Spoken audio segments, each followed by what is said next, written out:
High tide, 37 degrees, one day before the new moon, and we're back. Hi, T-Rex, did you miss us? We missed you. Great week in California, long weekend to travel, and beautiful final hours of celestial winter 2022-23. I say celestial because the calendar dictates in that department. The vernal equinox happens, 5:20 this afternoon. That's when the sun is directly over the equator, and it has to do with the tilt of the earth, tilting back towards the south. It's going to keep on warming in the northern hemisphere, getting colder in the southern hemisphere. And we're pretty cold this morning in the southern United States. Dozens of record low temperatures. 40 degrees in New Orleans, 32 degrees in Florida. Crestview was freezing this morning. Cold, high pressure system responsible for all the wind and icy conditions on the ski slopes this weekend. Heard some horror stories. Thank goodness it snowed a little bit yesterday. High pressure goes to your south. When that happens, the rebound to warmth happens fairly quickly because the return flows from the west and southwest. It's happening now, and today we should crack 40. Today and tomorrow are the last 2 days where the climatological low temperature in Boston is freezing. So on Wednesday, put out your garden hoses. It's not going to freeze anymore. Right. Anyhow, let's go see, speaking of freezing, how the garden's doing. I put in the peas on February 14th or close to that because the Old Farmer's Almanac told me I could. No sign of action. It's been pretty cold since then. How you doing? While we were away, we had quite a bit of precipitation. They said it was going to be snow, right? They were wrong. TK was wrong, making his forecast from California. No days off. Anyhow, water the warm front. Having fun with some ice in there. It didn't break. It's high quality, and I knew it wasn't going to be that much of a freeze. So anyhow, picked up 3 inches of rain last week in one storm. Pretty quiet this week. Maybe my peas will come up because we're going to warm up a little bit. High pressure is going to build to our south. That means warm air advection for a couple of days. But there's a cold front in southeastern Canada, and it's going to settle south over the next couple of days. And we're going to end up with almost a backdoor-like cold front here in 48 hours. Maybe some more snow showers in the mountains, where we're running at about, I think, 25 of the last 26 days. We've had at least a little snow in the Northeast. Oh yeah, I remember about 14 days ago, the GFS says we're going to have a vernal equinox nor'easter. Where is that system? It's going off South Carolina this morning. It's only 10-16 low, but it does look like a storm out there heading for Bermuda. Not because it's a deep low, but because we have such strong high pressure to the north and west.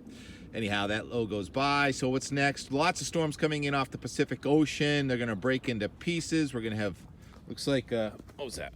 Who said that? Something just happened. Rex, where are you? Sorry. And a few showers of rain or snow coming in here Wednesday and Thursday. High pressure builds to our north.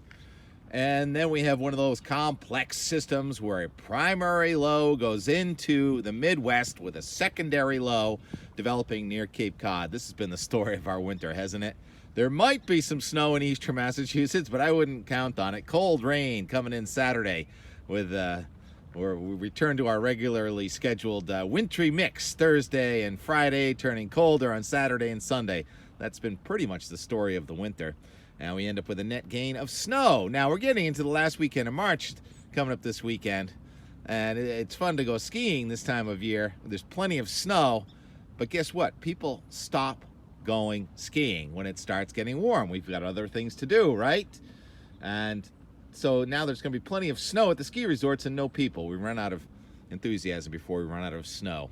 And what we need now is really kind of either powder days or warm enough that it's soft snow. So it looks warm enough for soft snow here midweek, and then some powder over maybe Sunday. And then spring skiing could occur late next week because, well, late in the 10-day. But this, I want to show you the 500 millibar flow, very fast, all the red. Trying to build that ridge over the weekend. And the 850 millibar flow. I want to show the 850 millibar flow too, because the dark blue is where it's cold enough for snow, and that's usually the storm track. And you can see it lifting north and then back south here again late in the week and the weekend. And then late in the period, back to the 500 millibar flow. I show this because trough in the southwest, cold in Canada, wintry weather is going to continue through the rest of March into parts of April. But the calendar says spring, so let's get out and enjoy.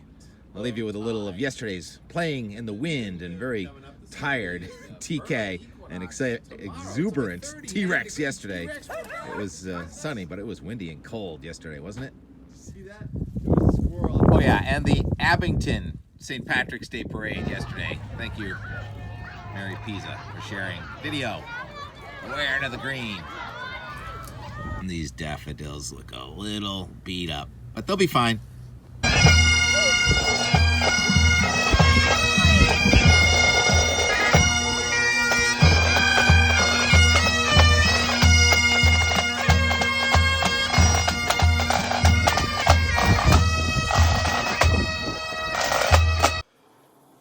That was a long trip home. I think they missed us. A little pent-up energy. It's okay, kids. We're home now. Let's all just... Cold air advection on this last full day of winter. It's about 4 o'clock in the afternoon. And, of course, we got somebody out there riding the wind. There is Rand on his kiteboard. Pussy willows in the foreground. Another pussy willow tree I didn't know we had. And it's only about 39 degrees. Are you kidding?